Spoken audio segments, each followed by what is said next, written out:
Hello, and welcome to another episode of the Awesome in Seattle podcast. This is your host, Christian Nossum of the Nossum Group at Wilson Realty Exchange.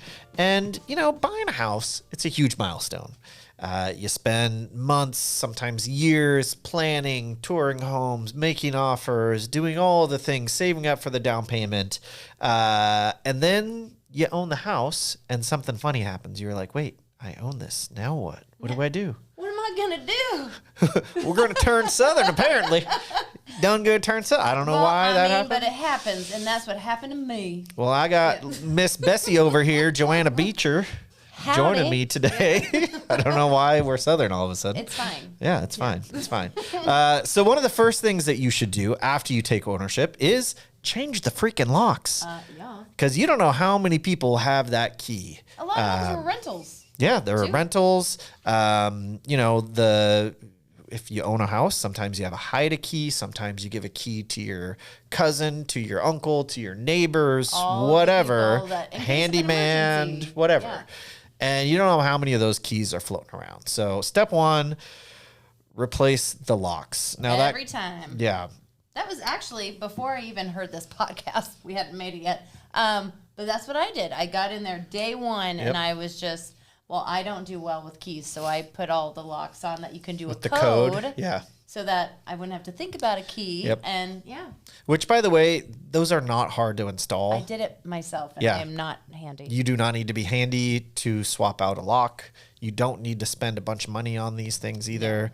You don't need a handyman unless you're like really not like confident, but I still feel like you could do it. It's a screwdriver. That's all you need. It's the only tool. It's very simple. And reading instructions. And if you don't want to do that, just watch a YouTube video. And I did that too. I did both. Yeah. But, I generally do as well. So it's really not hard, but that is definitely step number one. Great way to protect your home and yourself. So, Step number two is set up utilities. And this is a big one that I actually just had come up with some of my buyers. They forgot to set up their electric. And I got a text from the listing agent saying, hey, why am I getting a call from my seller asking why he's still paying the electrical bill? Whoops. Oopsie daisies. It was one of the things when you move into your home, a lot of things come into your life that you're not used to. And sometimes certain things slip through the cracks. They were like, oh my gosh, we realized we were missing one thing and we just couldn't think of it. So they went in and took everything. You can still over, fix it. It's not a big deal. It was fine. But it's just one of those things. And those utilities might include things like electricity, natural gas, water, sewer, garbage, internet, and security system, if that is something that you're taking on too. And you want, a lot of places won't even let you do it until you're fully closed anyway. So just I would say a reminder on your phone even, set up utilities today. Yeah. And you can do it. You can backdate it a couple days too. It's not like it's going to be shut off if you don't set it up. No. Clearly, based on your client's experience, they probably waited a month or two before they even got more. Yeah. It was more. But that's also because somebody was already paying. Yeah. So don't feel like it's the thing you have to do the day of closing. You could wait a few days, especially if it's like a Friday evening that you finally get the keys and it's official.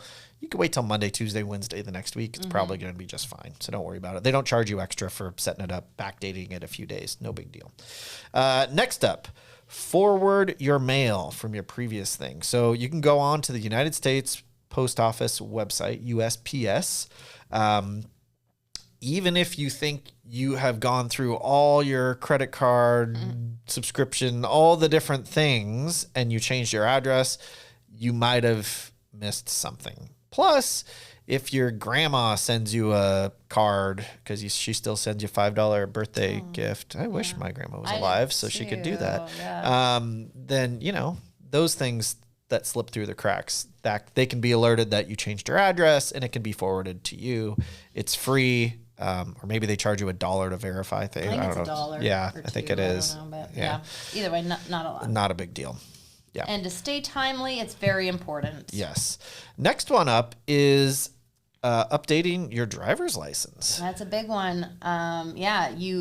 In Washington, you should update your address with the Department of Licensing. And honestly, once you move into Washington, you literally have like less than 2 weeks to legally do this. Yeah, I think it's 10 days that you have. I think it's about 10 days. Yep. But it's something that a lot of people forget about, and not, you just, once again, a lot of things going on. A lot of pieces are moving and getting put into place. So, but yeah, if you just go to Department of Licensing, it's quick and easy to do it on the internet. And you don't have to get a new license or a new printed one. They will let you. Record. Yeah, they have it on record. So even if the address on your driver's license itself isn't correct, it's okay.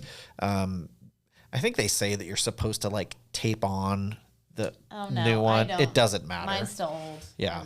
But it's updated online. Yep. All right. Next up, let's talk about the mortgage. Yeah. That's something you got to pay. If you don't pay that one, you're going to be in trouble. And okay, so they don't like automatically start happening. It's not something that just because you paid, everything first, like your first mortgage payment with your down payment. Like as part of your closing costs. Yeah. It's not something that automatically starts happening. So don't assume that. Once your loan servicing information arrives, you want to create your online account. You may have done that with your lender even like as you were going through the process. Great. Verify your payment information, confirm your due dates, and also just set up an auto pay if that is something that just makes sense for you and how your life works. But just double check that. And then if you're on auto pay, double checking it once should be good to go, moving forward. But if you're not on auto pay, I would say set an alarm on your phone. Yeah. And I've seen people accidentally miss their first payment simply because they never got around to creating the account. I may have been guilty of that recently myself. My anxiety won't let me do that. I literally did that and I forgot about it. Oopsie. Because we just moved. So, yeah, I need to follow my own advice here. Yeah. All right. Next one, create a home file. So I really love this one. I don't think I've even done that. So I'm going to take my own advice when I tell you about all of these things. You want to keep copies of your closing documents, your title info, insurance documents, appliance manuals, contractor invoices. Those are all great because also reselling. Yep.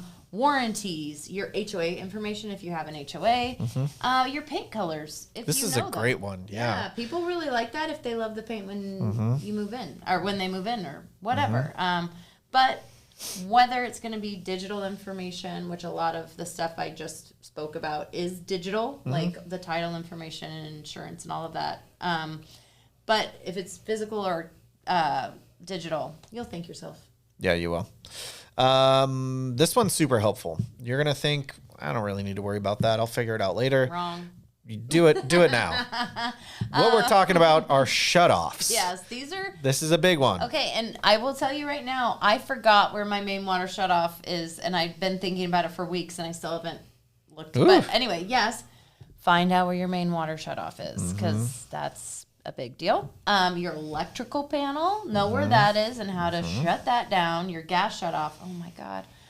So yeah. If you have natural gas, here's a tip with natural gas. You should actually have a wrench, like zip tied, or maybe not even zip tied, but like next to it, so that you can use it to just shut it off. A lot of times my clients move in and they're already there. There's one there, and they'll leave one. Yeah.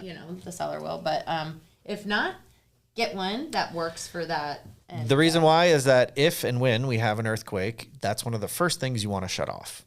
You don't want natural gas just flowing because there might be a break. So, if you have a furnace, know where your furnace filter is and how to replace those. it. With furnace filters, another tip is write down somewhere else like the actual furnace filter size.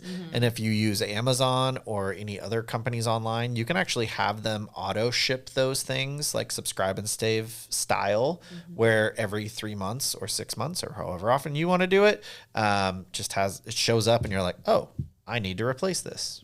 Good to know. It's a good reminder. And you want to know where your water heater is too. Yeah.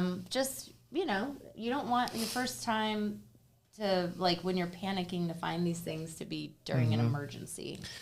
A lot of times too, if you have no clue what you should be looking for all these things, look at your inspection report. You should always have seen an inspection report before buying a house. it will notate all of these things on there. Yes, which is what I've been meaning to make myself go do for my water shutoff. Yes.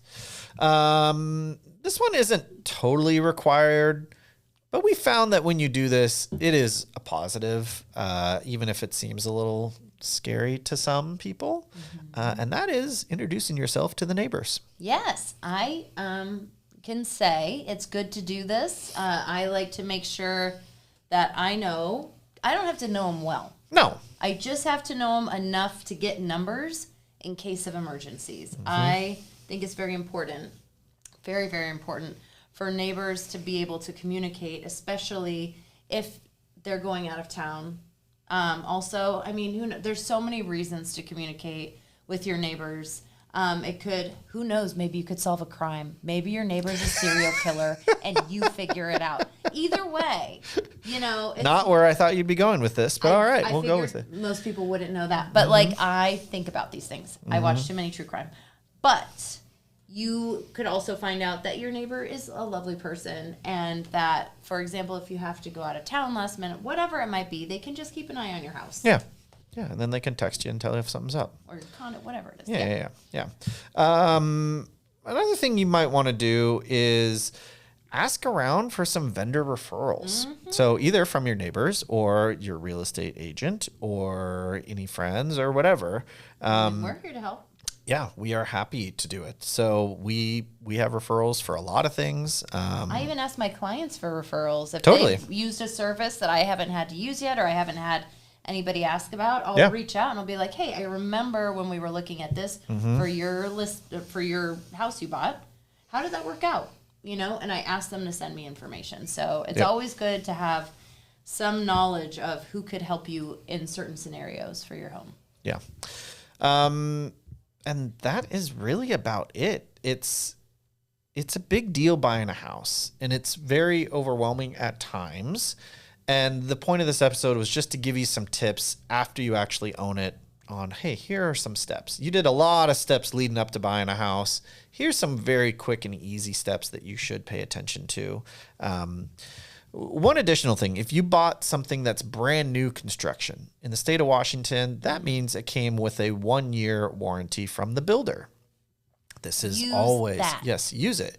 The best way to use it and the best piece of advice I can give you is either you could take notes either one of two ways. Create a shared note if you have a partner that lives with you or roommates or whatever, where every time you see something that's a little off, like you see a nail pop in the drywall, that just means like the drywall has a little poke coming out because a home settles over time, and that will happen. When grout cracks, any little thing, weird paint things that you're like, well, that wasn't supposed to be like that. All of these things are things that the builder will come back before a year is up and repair for you free of charge. Take advantage of it. Most people don't. That's why I say use that, because I have a very good example of where it should have been used. I have clients purchasing a home right now. We are in escrow. And when we did our inspection, even though the seller had one and we saw this, there were 3 electrical outlets that didn't work. This house just past its year mark, so it's too late, and they had to have an electrician come out and fix something that they could have just had the builder fix. Do for free. Yes. So I said there's 2 ways to keep track. One is the shared note on your phone. Another way, and this is what I would personally do, is tape a little piece of paper in a cabinet door in the kitchen. And the big thing to take away, or the big takeaway here, is write it down the very first time you notice it. Yes. Because you're going to forget, and you're gonna come blind to it if you skip over doing it, 3-4 times, and then you're like, oh, I forgot even that existed. And the very first time you notice it, you're much more likely to go, oh yeah, I need to write that down, and then you just write it down. It's super quick. It's very easy. Then you have your list to send. Yeah, and then you set a reminder 11 months down the road to reach out to the builder, and you say, hey, can we schedule our 1-year walkthrough? And again, you got a whole month to schedule it, so you're good to go there. And then they come out, and then they get all those things fixed, and then you got a brand new house again. So that's it for this episode of What the Heck Should I Do After I Bought a House? We turned Southern. I was going to turn Southern again to say bye. We came back, and I hope you learned something. So thanks for listening, and we'll see you on the next one. Bye. Bye.